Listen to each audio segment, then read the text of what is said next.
Welcome to Mental Health Monday. My name is Mick Coyle. Coming up on the programme this week. It's almost like you were told to make your world smaller, weren't you? You were told to stay at home. You were told, and we're creatures of habit, right? So the more we avoid, the more anxious we become about those things that we're avoiding, right? We've almost lost, haven't we, those cues, those natural cues that you would have about people saying, yeah, let's talk some more, or should we meet up again? Should we go and grab a coffee? Find a way that works, play a game online with someone, watch a movie with someone. But once you can come out, do it tentatively. Start in a park, do it in a way that feels safe, but ultimately do it. And I'll be reminding you how you can make connections with mental health organisations within your community. It's Mental Health Monday. Hey, welcome to the podcast. And this podcast comes out just a day after World Mental Health Day. And it's one of those times where sometimes these sort of highlighting days really shine a spotlight on a particular issue. And you know me, I'm very much all about talking about mental health every day of the week, if we can, and about finding mental health in every single aspect of our lives, because it's absolutely there. But it's always interesting when you get World Mental Health Day and these sort of highlighted days that come onto the calendar as well, because it means other people come on board, other organisations suddenly think, oh, right, maybe we should be saying something, maybe we should be doing something. And I think in recent years, the things that have been emerging during this time have been much more helpful, genuine advice that comes linked in with, really positive signposting services. We saw and heard last week as part of the podcast about Network Rail, who are really on the front line in regard to mental health in this country as a result of the nature of their industry. And sometimes literally the front line of people who are in a suicidal crisis. And we saw and we heard last week about the incredible Brighter Journeys display, and the images from that across stations right across the country have been really, really great to see, almost creating those sort of Instagram moments where people go, oh, what was that about? And I think just when people go, oh, it was a mental health thing, 5 years ago, that sort of stuff just didn't really happen. And I know sometimes there's people are concerned that, we talk about mental health, or mental health is just a buzzword. But I think there's a real marked change which has taken place in recent years, which when you do something, and why do you do it? Because of mental health. I think people are much more open to that conversation now, more so than they ever were. And particularly, and I'll stress this time and time again, when you speak to younger generations, there's such a normality around it that there's almost not an issue in the first place. That stigma that a lot of people grew up with, including myself, I will say, doesn't exist in those generations. And I'll give you an example of that one, actually, because I went to do a talk in a college. And one of the people were talking, I was sort of asked to explain where Mental Health Monday came from. And I think we're up to probably episode 180 or so by that particular point. And they were amazed that we'd been able to sort of get so many people talking about it. But we're pleased that was able to be the case. So that was really good. But of course, one of the things when I talk about Mental Health Monday and where it started, and the reasons why it started, is to talk about sort of stigma and the fact that back then, to almost label something as being a mental health thing was almost seen as a negative. People would go like, well, who's going to talk on that? What are people going to say about that? And actually that completely changed in the 180 episodes, now 220 odd episodes that we've done. But it was quite interesting that one of the students said, you keep talking about stigma around mental health, she said, but I think a lot of people that I know don't think there's a stigma around mental health. Do you think there's a danger that by talking about a stigma of mental health, you actually instill a stigma into mental health? And of course, my mind was blown at that particular point, because I'd never thought about it like that if you start saying there's a stigma to something which there isn't a stigma to, that do you put a stigma onto it? And I thought, well, I mean, that's a positive thing, a positive problem to have, isn't it? That there isn't a stigma. So therefore, we don't need to worry about talking about a stigma. And I think particularly when we talk in these environments as well, that you listening to this, you know there's not a stigma around talking about your mental health within people who are sort of like-minded, the conversations that you had. But equally, you will probably know people, if you opened up that conversation too, they probably wouldn't respond in a way that other people who are maybe more educated on the subject would. So that stigma can absolutely still exist in little pockets or big pockets. But also, I think one of the things that has really changed in recent years is that stigma now has completely disappeared in some sections of society. And if it's completely disappeared within friendship groups that may exist within schools and colleges and universities, absolutely brilliant. But let's never stop chipping away at that stigma. You know, if those stigmas don't exist in some groups, how did we get to that point? What were those conversations? How can we spread that out a little bit further and a little bit further and a little bit further than that? Change will come, of course it will, generationally. But I think as well, while we've got these pockets of non-stigma, how do we expand them? How do we make them bigger? How do we bring more people into that? So you suddenly go, you know what? I don't need to worry about talking about my mental health because I can do it stigma-free and without fear of someone judging me or making decisions about me based on what I'm about to say.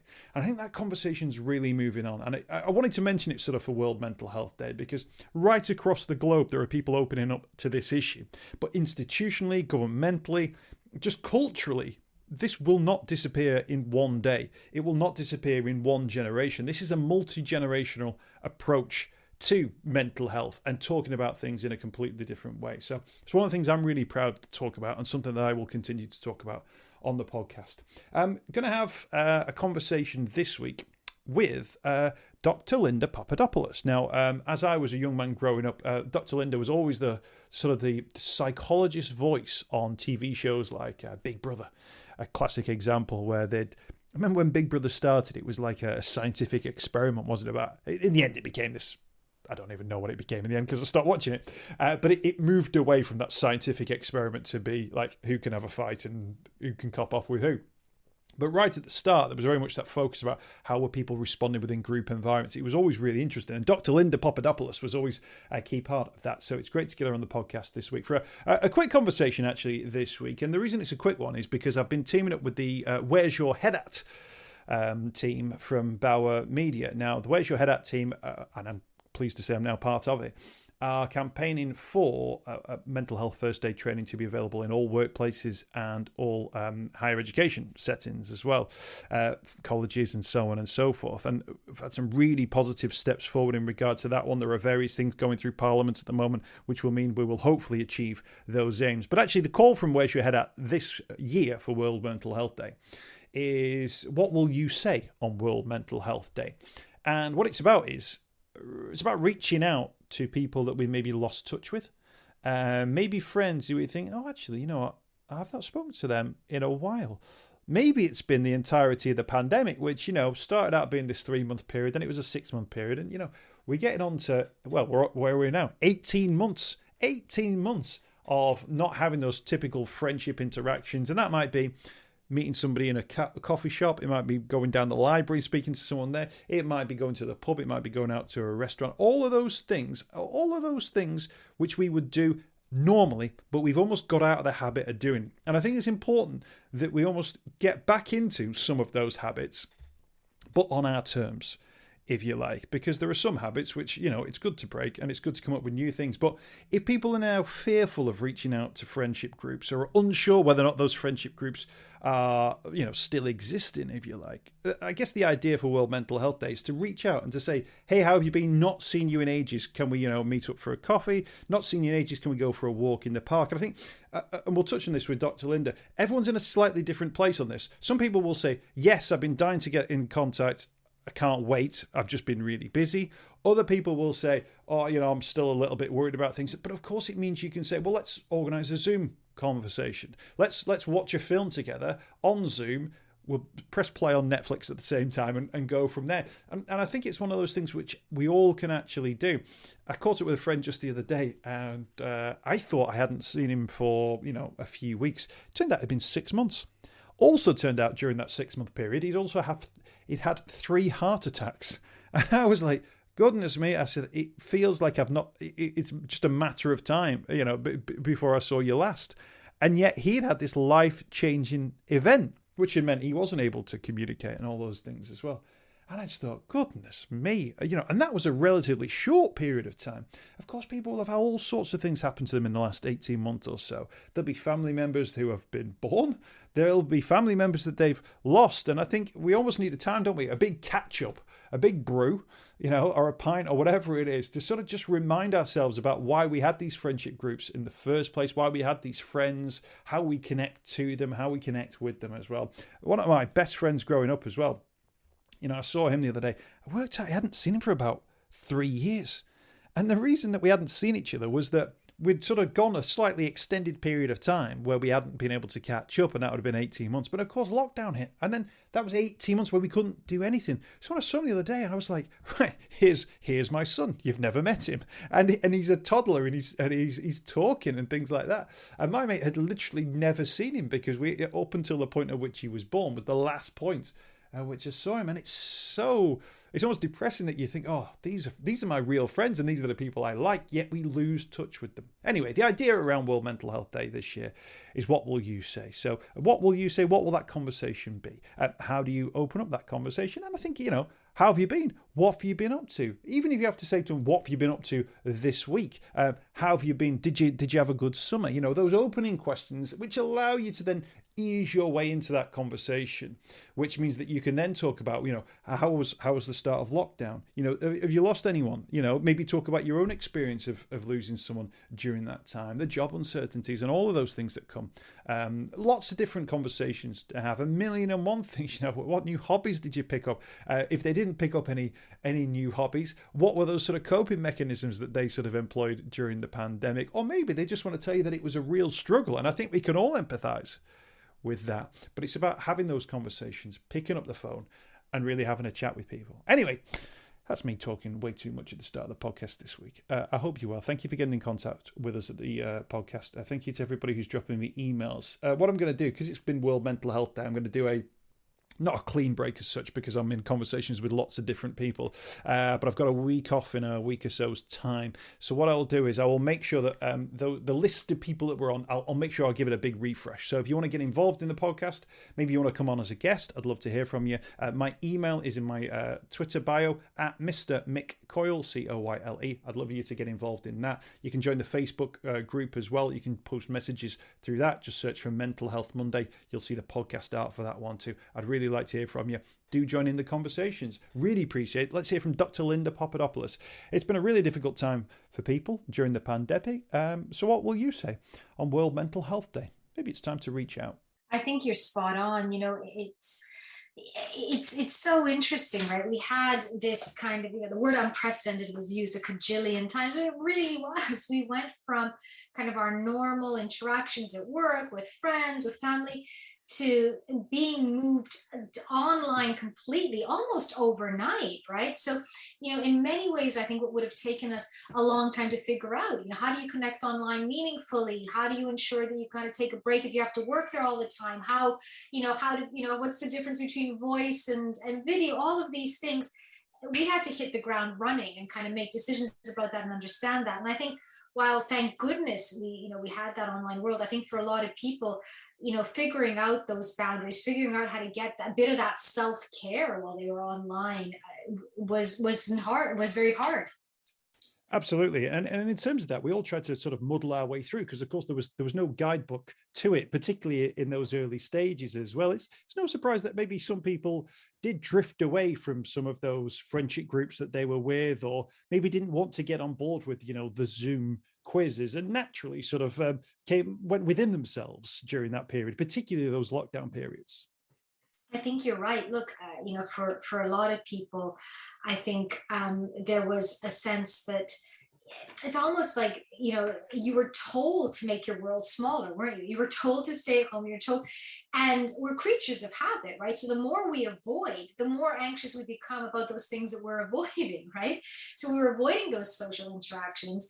And as a consequence, we found that, they became a bit more difficult. And I think that's why there was such a push. I know that I was certainly speaking a lot about it at the time.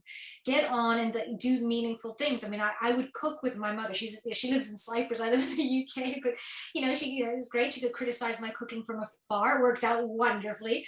But it felt, at least it felt a bit closer to reality, because I think so many of our conversations became so purposeful, right? It was like, yeah, we're going to speak about this meeting at 2:00, and then at 2:30 you're going to speak about that, and I'll just fit in. And we really missed, I guess, all that other stuff. So for me, and I think for the people that I was sort of working with at the time, one of the big things that I spoke about was, how do you create those meaningful interactions? How do you shut off the noise when it gets too much? How do you press mute or ignore? Ask yourself to leave. I think it's strange as well, isn't it? Because probably for the first time in our entire lifetimes, we stepped away socially. I think there's always a sense, isn't there, that your social life is ever more. There's more opportunities to go out, more friendship groups that you can be part of, and yet this sort of jolted us away from that one. And I guess now people are in a position where they're taking the baby steps again, if you like, to reach out and start thinking, oh, well, these are the people I used to hang around with. These are the people I'd be in regular contact with. Am I still friends with them? We've not spoken in a year. We've not spoken in 18 months. How do I even start? I can't ask them, have they had a good year? Because I know that they probably haven't. Yeah. No, look, that's such a good point. Like, how do you start, and how do you create that? And look, it is small steps. You need to become uncomfortable. The only way you grow in confidence is doing the stuff that doesn't feel great, right? But at the same time, it's about sort of check your own temperature. And I kind of feel like this is true both online or offline, because there's never going, I think the distinction has never been more blurred with online and offline. Now it's had to become blurred, right? So kind of, in the real world, this idea of if I'm, I don't know, at a party and this conversation is feeling uncomfortable or it's boring me, I kind of move to another group. Well, what if you're on a group chat? What do you do there? How do you kind of gently move? And I think the great thing is that you see sort of the technologies evolving around that. So I know with Messenger, they have things like ignore, which means that, you don't have to be part of it. Or one of my favorite things is, changing your active status so people don't know that you're there. We're not compelled to answer. So in the same way that in the real world, we can do those things. You can choose not to answer the door. Someone doesn't necessarily know that you're home. So I think we're kind of seeing this sort of reflection in what we use in the offline world with the online world increasingly. Of course, consent through all of this has got to be crucial as well. And I think we've almost, because we've not had those sort of physical interactions with people. I think we've almost lost, haven't we, those cues, those natural cues that you would have about people saying, yeah, let's talk some more, or should we meet up again? Should we go and grab a coffee? You can't get that from just guessing what someone's up to or just seeing, a social media post that they're doing as well. So I guess we have to almost, it's a leap into the unknown, but I guess there's uncertainty all around, isn't there? And if we're all able to take that leap together, we can all sort of find our feet together, if you like. Yeah, and hopefully, people keep saying about kind of getting back to a new normal. But hopefully, ideally we get back to an even better place. And I know that this conversation could be much bigger. Like, how do we work? How does that work? How do relationships work? How do we kind of connect more meaningfully online? How do we connect more meaningfully offline? What do jobs? All of these questions, we have an opportunity, right? So I guess the upside of this is that we've had to examine, like you say, all this stuff, and maybe part of relearning it isn't we go back to the same thing, but we try and tweak. And in terms of that, for those people taking those first steps back into the world of socializing, being in picking up a phone, chatting to someone online, for people who haven't been sort of engaged with that because they've kind of thought, well, what's the point? We can't do anything anyway. Now the world is opening up. You can also then agree to, meet in a pub, go for a meal in a restaurant, even think about booking a holiday. Well, what would you advise to people who are picking up and making a call for the first time, dropping an email for the first time, arranging a meaningful conversation through a social media platform? I would say, what? Do it, do it consistently. There's nothing like having things in the diary to look forward to.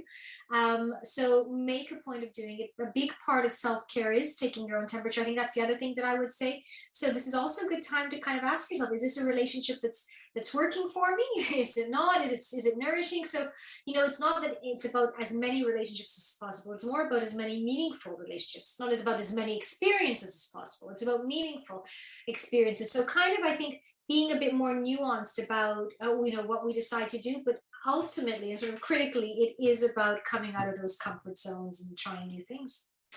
And do you think you've got to be mindful as well about the response you might receive as well, that some people might be still wary of, the world that we're in at the moment, maybe even the means of communication, that they're not quite up to speed, if you like, with the world as is. So you may not necessarily get the response you're looking for, but I guess that shouldn't stop people reaching out and trying to make those connections.